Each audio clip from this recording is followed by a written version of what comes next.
All right, let's get cooking. Welcome to the latest edition of Chin Check Sports Radio. I'm your host, JD, and I want to thank you all for taking the time out to listen to us. And as always, we welcome any suggestions, feedback, comments, and criticisms, which improves the quality of our program, which ultimately improves your listening experience. 2019 Dallas Cowboys, Week 11, a 13-9 road loss at the defending Super Bowl champions, the New England Patriots. Let's jump into our statistics. Quarterback Dak Prescott, 19 of 33 pass attempts, 212 yards, no touchdowns, 1 interception. Running back Ezekiel Elliott, 21 carries for 86 yards. Wide receiver Randall Cobb, 4 catches for 86 yards. And Amari Cooper, 0 catches. On the defensive side of the ball, leading tackler Jalen Smith, 8 total tackles, 6 solo tackles. Malik Collins, 3 total tackles, 3 solo tackles, and 1 sack. And Robert Quinn, 1 tackle, 1 sack. Definitely wanted to talk about this game. For I said on last week's broadcast, this is going to be, I think, the Cowboys' final test of the season against a playoff team, and in this case, a defending Super Bowl champion.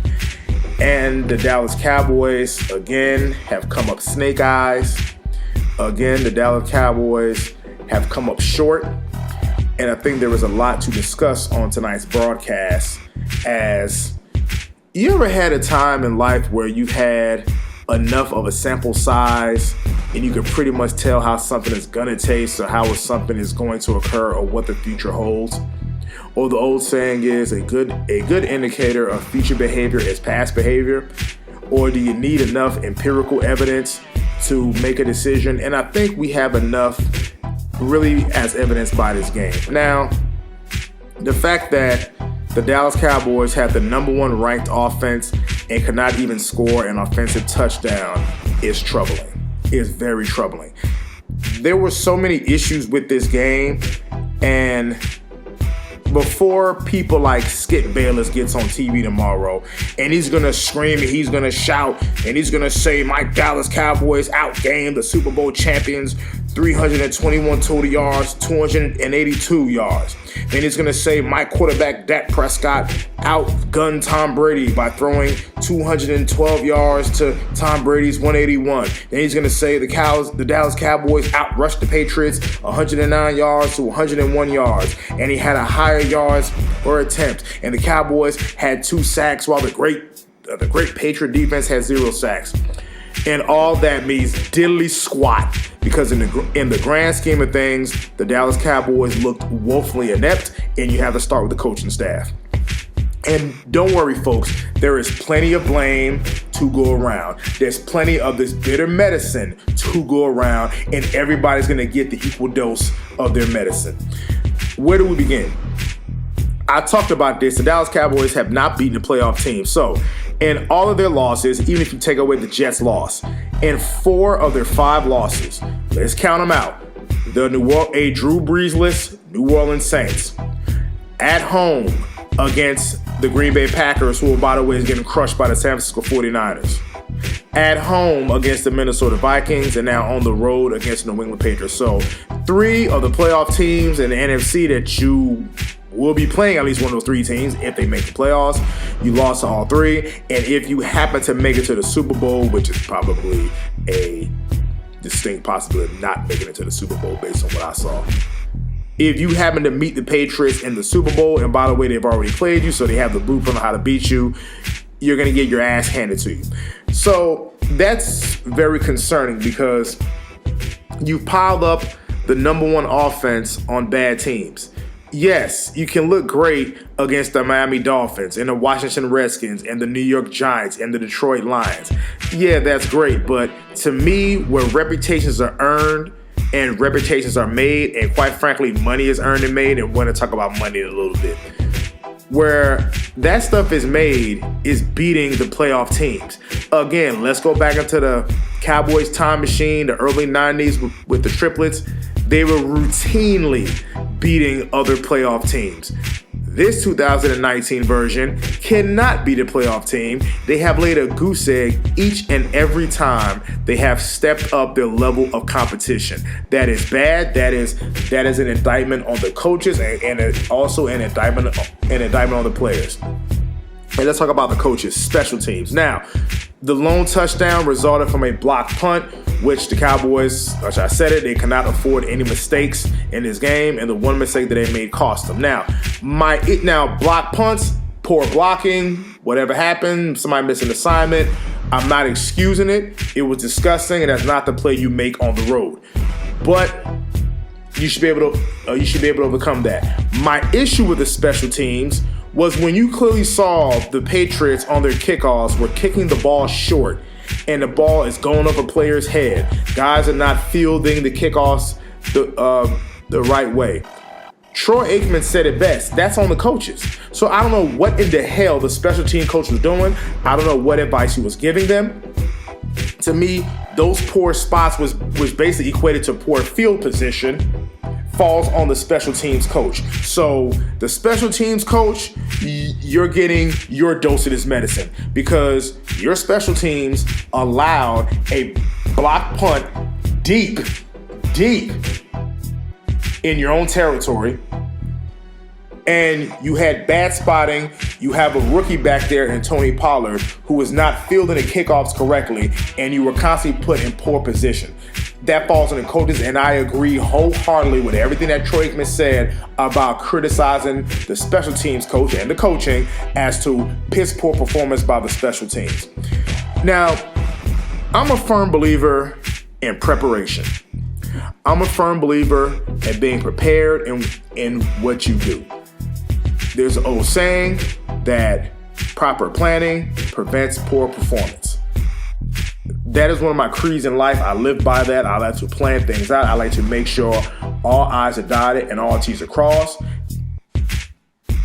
Playing sports, competing, doing whatever it is that I do, I take into account every possible scenario that can possibly happen, which is what the New England Patriots do on a weekly, monthly, and yearly basis, which is why they have almost 20 years of sustained excellence.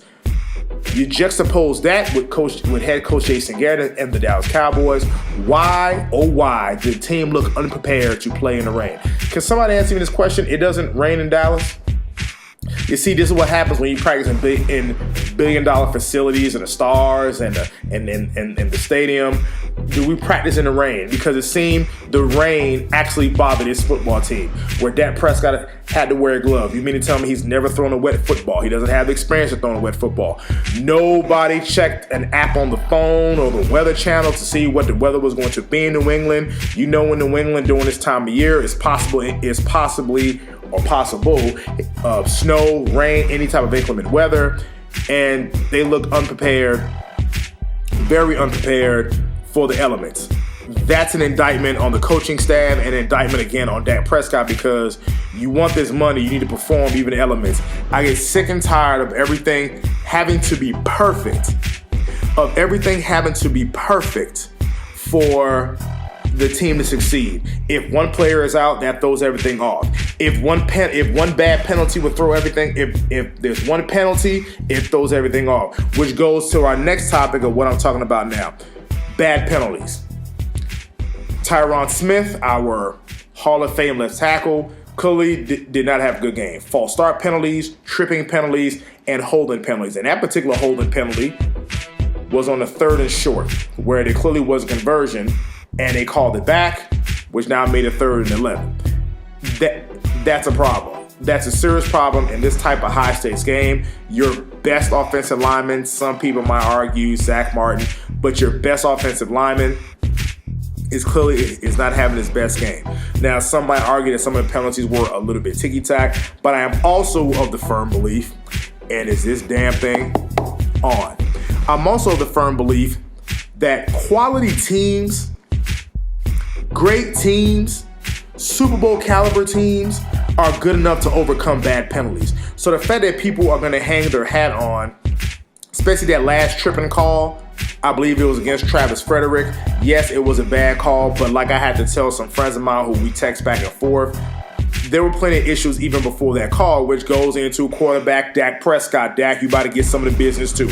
Dak Prescott, I have you missing wide open receivers. I don't give a damn about the ball being wet. I don't give a damn about the inclement weather. I don't give a damn about none of that. You are the quarterback. You want to make $35, $40 million. These are the games where you earn your money. Yeah, it's easy to put up gaudy stats against the Washingtons and the Minnesotas, and you look great doing it. But now these are the games where we need an objective reason to justify paying you the type of money that you're paying. These are the type of games that a person can say, you know what, this man came to play, he produced, and now he's worth all this money. To beat up on bad teams and now you want this kind of money, Dak, I love you, but you can go to hell in that regard. I look at it as you want to be considered an upper echelon quarterback. You're supposed to look great in these games. Now, yes, I know you can sit there and tell me the Patriots defense is one of the greatest of all times. They too have played nobody, and you saw what happened with the Baltimore Ravens. Lamar Jackson and them ran all over him, and the game wasn't even close despite the score. So for Dak Prescott to not have a single touchdown, that's a serious problem. Number one offense in the league. You can't even score a touchdown. And again, let's talk about Dak's accuracy. Dak's accuracy has always been a question because that one interception that was a great play by Stephon Gilmore, it was a result of what? Another bad pass by Dak Prescott. So that's my issue with that.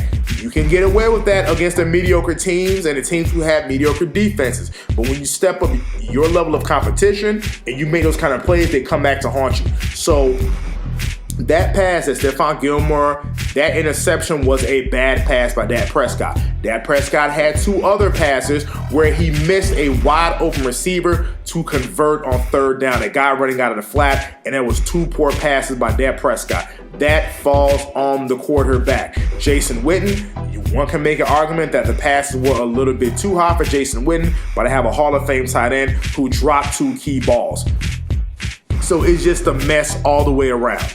Now, let's go to Amari Cooper. Now, Amari Cooper, let me just say he has been great for the Cowboys. They have clearly a winning record with him. He clearly has paid the dividends for that trade. He has helped Dak Prescott's growth. I felt he has opened the field for other people. My issue is Amari Cooper. 0 catches today. 0 catches. And I know he was guarded by Stephon Gilmore. And Stephon Gilmore, yes. And I know one of my boys even said that Stephon Gilmore is probably the best cornerback in the league, but Stephon Gilmore is not a Deion Sanders. Okay, Stephon Gilmore is not a Darrelle Revis from 2009. No catches. Let me say this again. Amari Cooper, our number one receiver, no catches. Now, that probably was a Belichick game plan to just single up Stephon Gilmore with Amari Cooper, take Amari Cooper away. But Amari Cooper's supposed to be a precise route runner, and the one play that he could have made that really could have kept the drive going was at the end of the game. 4th down, making a pass, ball hits the ground. They rule it a no catch. But to me, that doesn't even bother me. Some people are going to harp on that. But the point is you have 0, and I mean 0 catches in a game like this where you are our number one receiver. We need you to play. It's cold, it's wet. We don't have time for this. All things have to be perfect. The weather has to be perfect on a neutral field. I don't give a damn about all that. Great teams know how to overcome that. And that goes into the money. Dak Prescott, you want big money. Amari Cooper, you want big money. When you guys go asking for the big money, and listen, you know at Chin Check Radio, we are pro athlete. We want athletes to make their money. We want athletes to maximize their earning potential. You know as a program, that is what we are about. We are about players making their money. We are about players maximizing their potential. That is what we scream for. That is what we're about. But we're also going to be fair and objective and reasonable in our analysis. And here's why. When Dak goes to ask for that money, when Amari goes to ask for that contract, pop in the tape of this game. Because you look great, again, against the Detroit Lions. You look great when you're coming down when you're down at the Green Bay Packers, and now you have to pass. You look great against the Washington Redskins. You look great against the hapless New York Giants. But now the time to earn your money and to put your money where your mouth is, or you play where your mouth is, or you play where your money is. Pick one and insert it. You guys are coming up short. So when your agent sits there and asks to say, I want Dak Prescott to get $35 million a year, I want Amari Cooper to be the highest receiver in football, pop in the tape of this game and have the agent explain this piss poor performance that I saw today, and to justify paying people that kind of money. We're pro athlete, but at the same time, we're not going to cut you the type of large check when in these type of games. Again, these are the type of games where reputations are built and earned and salaries are built and earned. And you had 0 catches. Dak Prescott, you're coming up with 0 touchdowns. You're missing wide open throws. I know people are going to try to justify and give you all kind of excuses as to what happened. Well, it was the penalties. It was this. Again, 19 for 33, 212 yards, 0 touchdowns, and 1 interception. That's awful. And you see it's really even hard. Now, again, everybody jump on Ezekiel Elliott. What was wrong with Zeke? Pedestrian day, but 21 carries for 86 yards, as we stated before. That's why our chin check player of the week is going to be defensive tackle Malik Collins. 3 total tackles, 3 solo tackles, and 1 sack. How in the blue hell can I give anybody on the offensive side the chin check player of the week? The defense only gave up 1 touchdown, and again, you gave up a short field. I thought the defense did the best that they could towards the end of the game where they really needed a stop. Now they started converting long third downs. I got Julian Edelman racing across the field, allowing long runs. So I felt the defense did well, but eventually I felt they wore down because towards the end of the game where they really needed stops or really needed to get off the field, they got leaky and they started allowing a bunch of deep balls. I'm talking about 3rd and 10s, 3rd and 13s. They were allowing those plays. So definitely not happy with the performance, especially on the offensive side. They looked just woefully inept. So again, this makes me wonder if the Cowboys happen to make the playoffs, and that's going to be partly due to a weak division. If the Cowboys happen to make the playoffs, I can't be sure to say that they're going to advance anywhere past the wild card round, because as of now, they're still in first place in the division, and Skip Bayless is going to harp on that. It's still first place in the division, but the goal is not to win the division. The goal is to at least get to the NFC Championship game. And Jason Garrett cannot get to the NFC Championship game. Jason Garrett, pack your bags and have a good day. Now, if the playoffs were to end, they're either going to play the Seattle Seahawks or the Minnesota Vikings. Can you tell me, Dallas Cowboys fans and family, can you tell me in your heart of hearts that the Cowboys would beat any one of those teams? And don't sit there and tell me, well, they beat the Seahawks last year. The Seahawks are a totally different team this year, and you already lost to the Minnesota Vikings. So definitely a bad loss. I don't care what the statistics tell me about them outgaining the Patriots in yards. I could care less about that. You came up with a loss. This was your last time to really send a message that you are one of the elite teams in the league, and you look like nothing but pretenders. And let me go on record and say it right now. They play the 8-3 Buffalo Bills on Thanksgiving, obviously their yearly Thanksgiving game. I don't care if they blow out the Buffalo Bills. Nobody in their mind thinks that the Buffalo Bills are any threat in the AFC. Nobody thinks that. Nobody thinks that. So they can blow the Buffalo Bills out 49-0 for all I care, and Dak Prescott can throw for 500 yards, and folks are going to say, well, they beat the Bills who were 8-3. Nobody in their right mind thinks that the Buffalo Bills poses any threat to coming out of the AFC. They're not going to beat the Patriots. They're not going to beat the Chiefs. Even looking at the Raiders, they probably wanted to beat the Raiders. So right now, nobody's saying that the Buffalo, now yes, they'll probably be a playoff team, but nobody's taking them seriously to come out of the AFC. So next week, they're going to get ready. Well, this week, rather, they have a short week. They're flying back to Dallas. Hell, they're probably landing in Texas now. And they got to start to prepare for Buffalo on Thursday. So this is Chin Check Radio signing off. Until you all have a happy and safe Thanksgiving.